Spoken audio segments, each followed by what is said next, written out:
Hello pharmacist, welcome back to notes card. कैसे हैं आप सभी लोग? आई होप आप सभी बहुत अच्छे होंगे। तो आज इस वीडियो लेक्चर में हम बात करेंगे फार्मेसी लॉ एंड एथिक्स के चैप्टर नंबर 12 की। आज का जो हमारा टॉपिक रहेगा वो है medical termination of pregnancy act and rule. बहुत सेंसिटिव टॉपिक है, बहुत इंपॉर्टेंट टॉपिक है और बहुत छोटा टॉपिक है।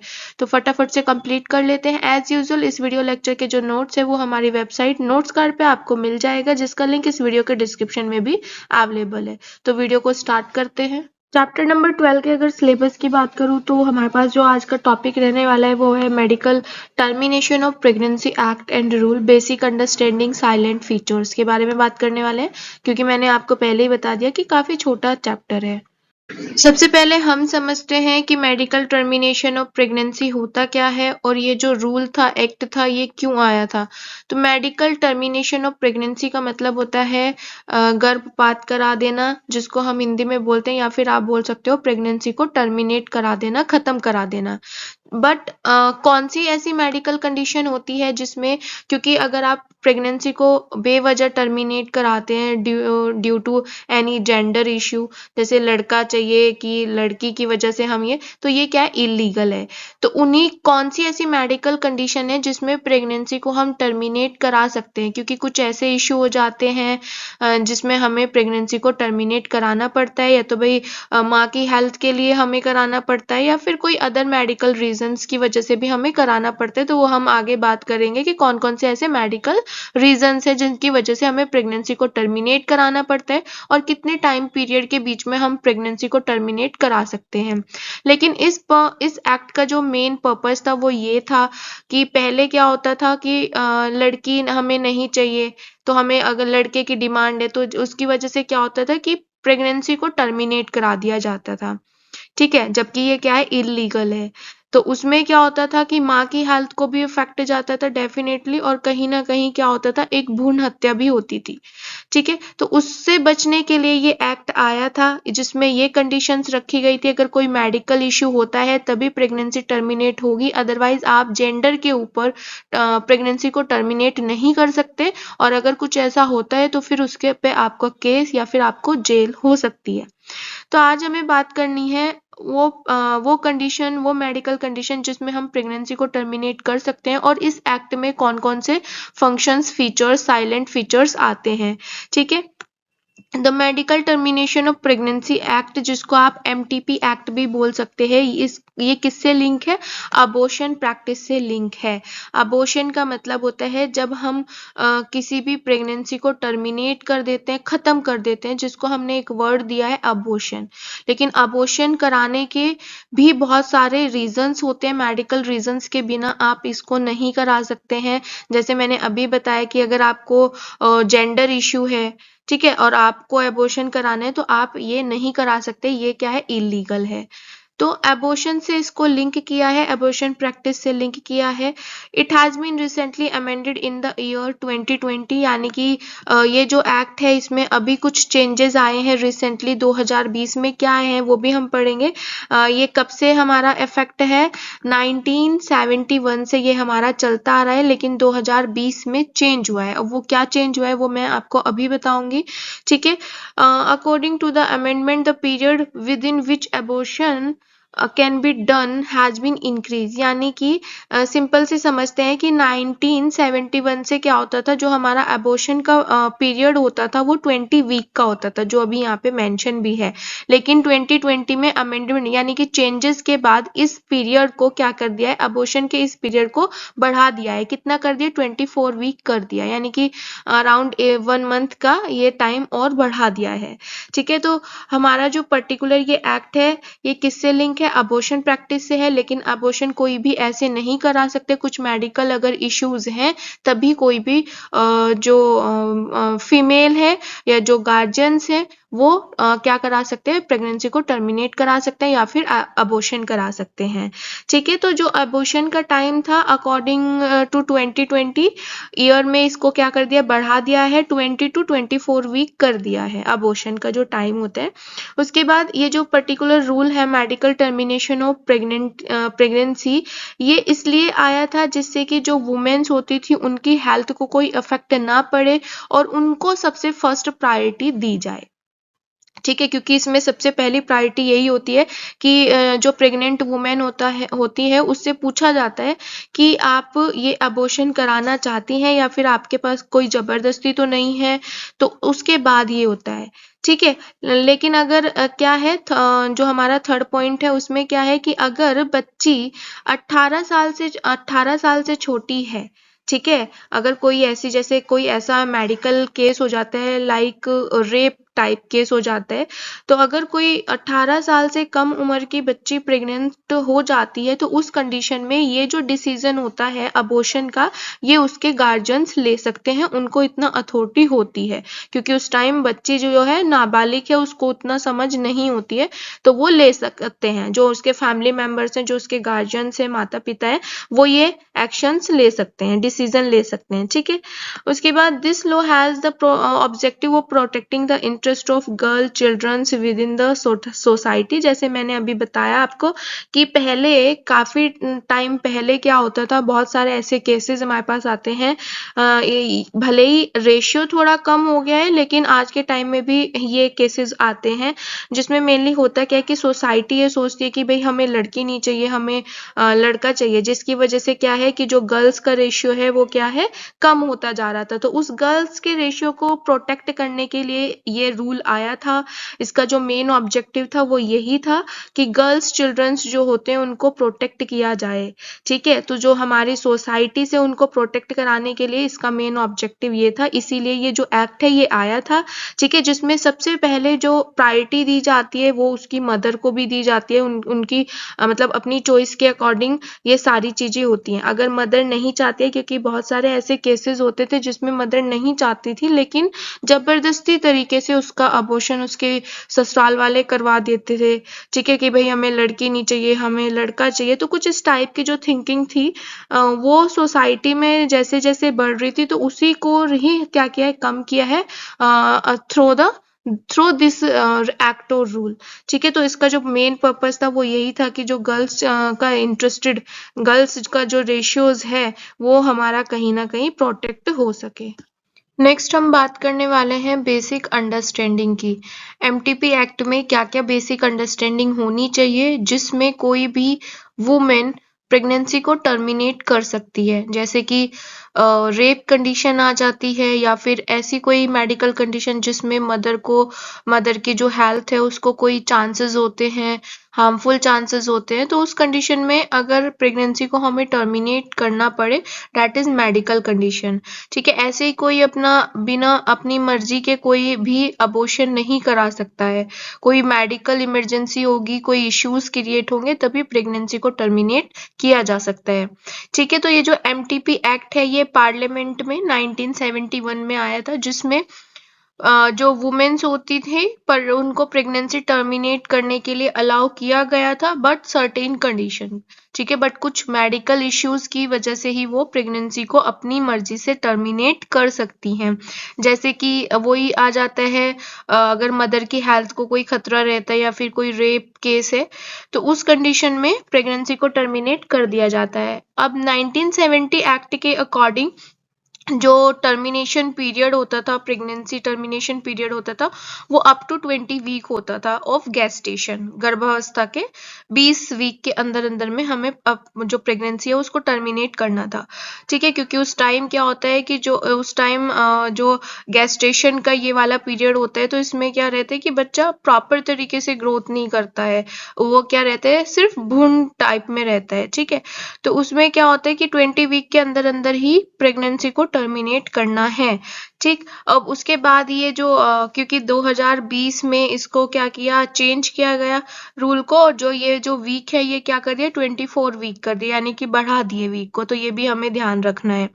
ठीक, बट इसके लिए भी क्या चाहिएगा, मेडिकल बोर्ड का अप्रूव चाहिएगा, मदर की भी क्या चाहिएगा, मदर की से पूछा जाएगा कि भाई वो एग्री है या नहीं है, उसके साथ साथ मेडिकल बोर्ड का भी अप्रूवल चाहिएगा, क्योंकि मेडिकल रीजन से ही हम प्रेगनेंसी को टर्मिनेट कर सकते हैं, हम नॉर्मल कंडीशन में अपने बिहाफ पे प्रेगनेंसी को टर्मिनेट नहीं कर सकते। ठीक है। तो यहाँ पे जो MTP है, कुछ सर्टेन कंडीशन यहाँ पे हैं जो ड्यूरिंग द प्रेगनेंसी टर्मिनेशन में ये चीजें देखी जाती है, इंक्लूड की जाती हैं। जैसे कि फर्स्ट कंसेंट आ जाता है, तो जो वुमेन है उसका कंसेंट जो है वो बहुत जरूरी है during the termination of pregnancy. माँ से पूछा जाएगा कि वो एग्री है या नहीं है।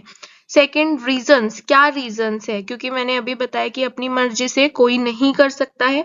अगर कोई मेडिकल इश्यू होता है वुमेन को, जैसे कि हेल्थ का कोई इफेक्ट है, या फिर उसकी लाइफ के लिए, या फिर कॉन्ट्रासेप्टिव फेलियर, हमने कॉन्ट्रासेप्टिव ली लेकिन उन्होंने असर नहीं किया और अभी हमें प्रेगनेंसी नहीं चाहिए, तो उस कंडीशन में, या फिर रेप के कंडीशन में, तो इन रीजंस में आप क्या कर सकते हैं, प्रेगनेंसी को टर्मिनेट कर सकते हैं। नेक्स्ट इसमें आता है मेडिकल प्रैक्टिशनर। जहाँ पे भी आप टर्मिनेशन कराते हैं तो कंफर्म कर लें कि जो मेडिकल प्रैक्टिशनर है वो रजिस्टर्ड होना चाहिए। ठीक है, ऐसे किसी से नहीं कराना है। उसके बाद प्लेस, जहाँ पे टर्मिनेशन हो रहा है वो क्या होना चाहिए, रजिस्टर्ड मेडिकल फैसिलिटी में आना चाहिए। टाइम, नेक्स्ट इसमें आता है टाइम। तो टाइम में क्या है, टाइम आपका वही है कि ये जो टर्मिनेशन है ये विद इन फर्स्ट 20 वीक, ठीक है, प्रेगनेंसी के फर्स्ट 20 वीक में ये परफॉर्म हो जाना चाहिए, अदरवाइज उसके बाद नहीं होगा। तो 20 to 24 वीक, मतलब क्योंकि हम तो एक्ट की बात कर रहे हैं, तो अकॉर्डिंग टू एक्ट क्या हो गया कि ये 2020 जो हमारा था 2020 में, इसको 20 से 24 वीक कर दिया गया है। ठीक है, लेकिन उसके लिए आपको क्या है, मेडिकल बोर्ड की अप्रूवल उनसे चाहिएगा। मेडिकल बोर्ड का जो अप्रूवल है वो टर्मिनेशन के लिए हमें उसकी रिक्वायरमेंट पड़ेगी। नेक्स्ट हम बात करने वाले हैं silent feature of medical termination, यानी कि जो हमारा MTP एक्ट है उसके अकॉर्डिंग कौन कौन से साइलेंट फीचर्स होते हैं। ठीक है, तो ये क्या है, इंडिया का लॉ है जो हमारा 1971 में आया था, जिसकी आज हम बात कर रहे हैं, MTP की बात कर रहे हैं, तो ये 1971 में आया था और ये क्या है, इंडियन लॉ है। ठीक है, जिसको रेगुलेट किया जाता है, बहुत सारी कंडीशंस के थ्रू इसको रेगुलेट किया जाता है। जब भी हमें कोई प्रेगनेंसी टर्मिनेट करनी होती है तो पहले, सबसे पहले कंडीशंस देखी जाती है कि क्या कंडीशंस है, उसके बाद फिर आपको क्या करना पड़ता है, अप्रूवल लेना पड़ता है। तो कुछ साइलेंट फीचर्स के बारे में हम बात करने वाले हैं। सबसे पहले आता है लीगलाइजेशन ऑफ अबॉर्शन, कि क्या अबॉर्शन लीगल है।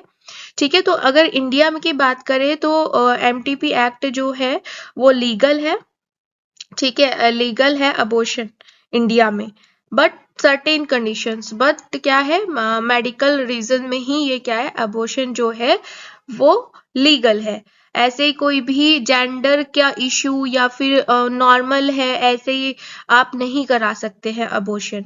ठीक है, सेकंड इसमें आता है कंडीशन फॉर अबॉर्शन, कौन कौन सी कंडीशन में आप अबॉर्शन करा सकते हैं और अलाउ है, लीगल है। ठीक है, तो बात की जाए कि ऐसी इस टाइप की प्रेगनेंसी अगर किसी मदर को होती है, अगर किसी वुमेन को होती है जिसमें फिजिकल और मेंटल हेल्थ का रिस्क रहता है, तो उस कंडीशन में ये अलाउ रहता है। ठीक है, उसके बाद अगर कोई ऐसी कंडीशंस होती है जिसमें जो चाइल्ड है उसको बॉर्न में कोई डिफिकल्टी है, फिजिकल और मेंटल एबनॉर्मलिटी है, उस कंडीशन में अबॉर्शन करा सकते हैं।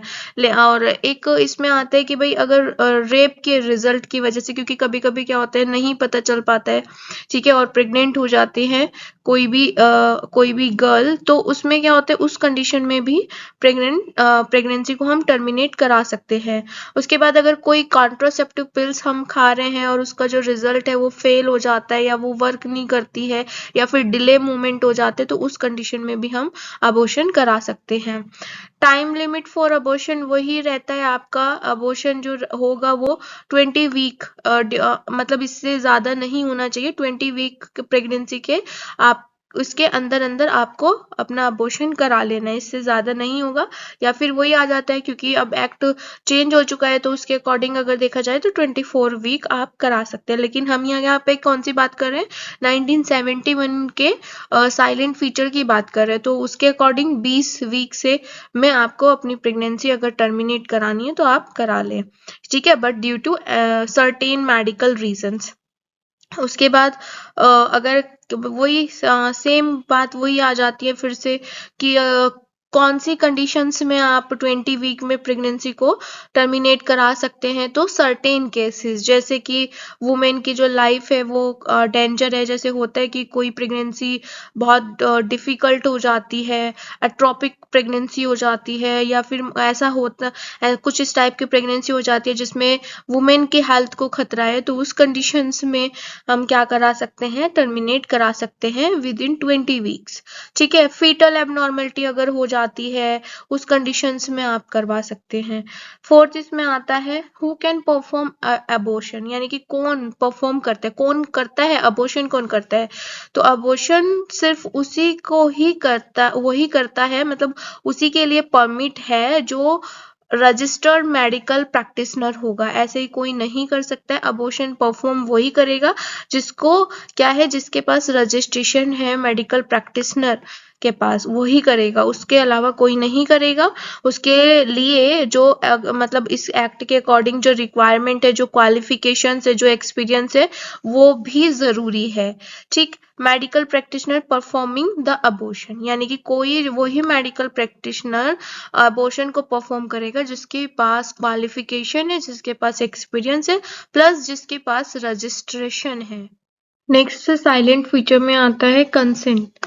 ठीक है, तो कंसेंट पहले, सबसे पहले तो जो वुमेन होती है उसको पूछा जाएगा, ठीक है, कि वो एबॉर्शन चाहती हैं या नहीं चाहती हैं। उनका कंसेंट सबसे पहले जरूरी है, उनको इन्फॉर्म किया जाएगा कि भाई आपका अबॉर्शन आप एग्री हैं या नहीं है। ठीक है, और उसके बाद उनके जो हस्बैंड हैं या उनके जो पति हैं उनका कंसेंट भी मांगा जाएगा, अगर जो वुमेन है वो मैरिड है। ठीक है, if married is also required in certain cases. ठीक, बट ऐसा नहीं है कि भाई कोई भी आके और कोई बोल रहा है कि भाई इनका अबॉर्शन कराना है और डॉक्टर कर देते, तो ऐसा नहीं होता है। पर सबसे पहले कंसर्न फॉर्म भी फिल कराया जाता है मदर का। ठीक है, तो अगर वुमेन जो है वो मैरिड है तो उनके जो पति होंगे उनका भी कंसेंट नेसेसरी है। नेक्स्ट इसमें आता है कॉन्फिडेंशियलिटी, यानी कि इसको बिल्कुल गोपनीय रखा जाएगा। तो अगर कोई ऐसी वुमेन है जिसका अबॉर्शन होना है तो वो भी क्या है, उनकी जो डिटेल होगी कॉन्फिडेंशियली रखी जाएगी।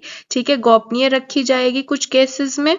और अगर कोई ऐसी वुमेन है जो मतलब किसी दूसरे के लिए बताती हैं कि भाई ये जबरदस्ती किसी का अबॉर्शन कराने की कोशिश कर रहे हैं, या फिर कोई ऐसा हॉस्पिटल जो गैर कानूनी तरीके से अबॉर्शन करता है, ठीक है, किसी मतलब रूल रेगुलेशन के अंडर में नहीं करता है, तो ऐसी महिला की जो पहचान होती है वो भी क्या है, गोपनीय रखी जाती है।